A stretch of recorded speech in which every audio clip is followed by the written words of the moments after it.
Mr Kerr. Thank you, Deputy Presiding Officer, and I congratulate Bill Kidd on bringing his motion to the Chamber. It will come as a surprise to no one that I am not a unilateral disarmer.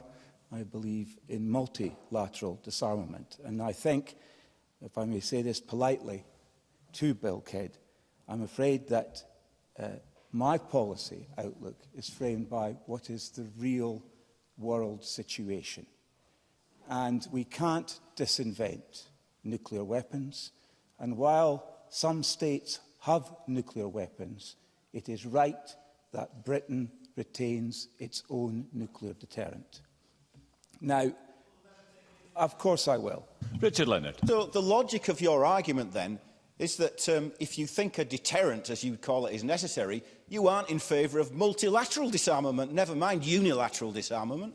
Stephen Kerr. I think that the recent history shows that it is possible for nuclear arsenals to be downscaled, given the nature of the power of the nuclear weapon. So I don't accept the premise of what Richard Leonard has given as his intervention.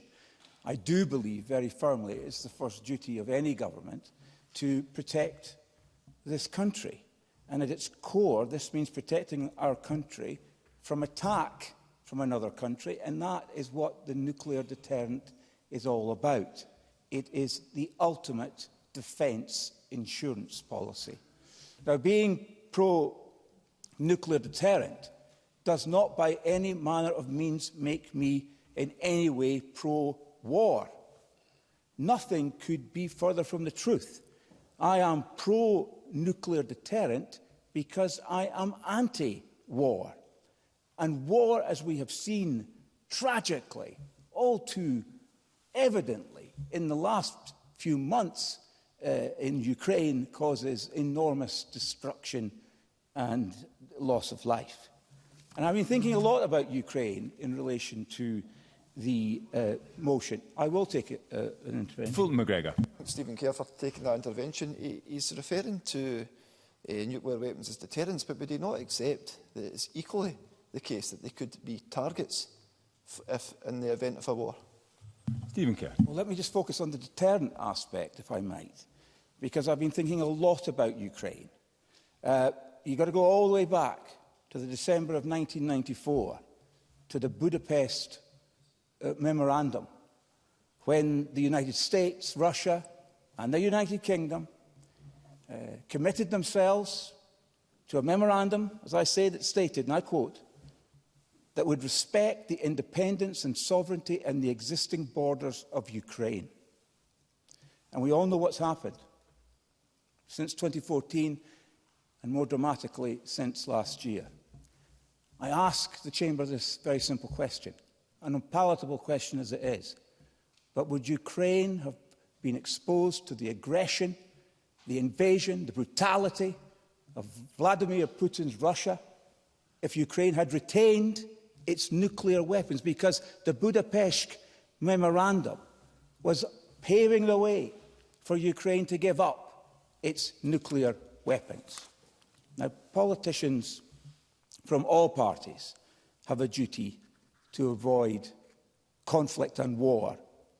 And I think about our own national motto, and forgiving my schoolboy Latin, Nemo me impune lacessit. No one provokes me with impunity. The United Kingdom, our country, is not a warmonger. We're not an aggressive country. We don't try and impose our will on others by using hard power. We're a nation of pragmatists. And we appreciate we've got to defend what we've got, and that the best route to peace is through strength. And that pragmatism calls on us to be pragmatic in the context of the reality that we deal with, not the one that we'd like, but the one we have to deal with. I would give way.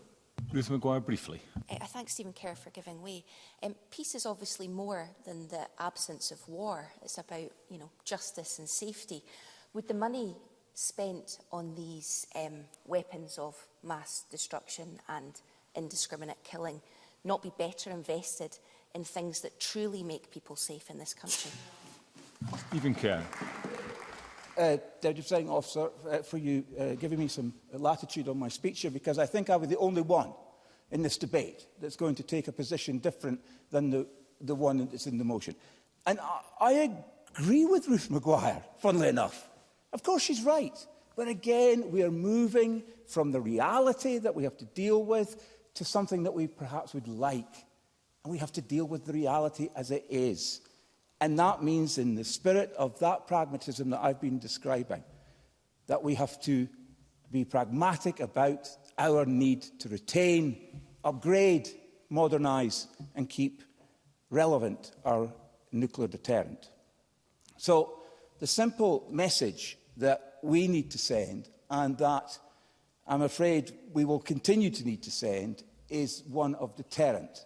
Deterring aggressive or aggressor nations from thinking that we can ever be intimidated by them or blackmailed by them in the way that Russia has attempted to do with Ukraine. I will conclude. Again, I thank the presiding officer for allowing me a little bit of latitude, since I am the one voice saying something different.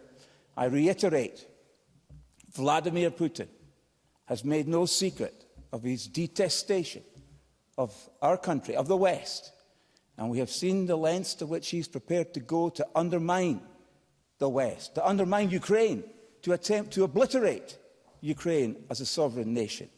We in the United Kingdom must never put ourselves in a position where we are defenceless. Our insurance in the nuclear deterrent is based upon reality and not some desirable fantasy.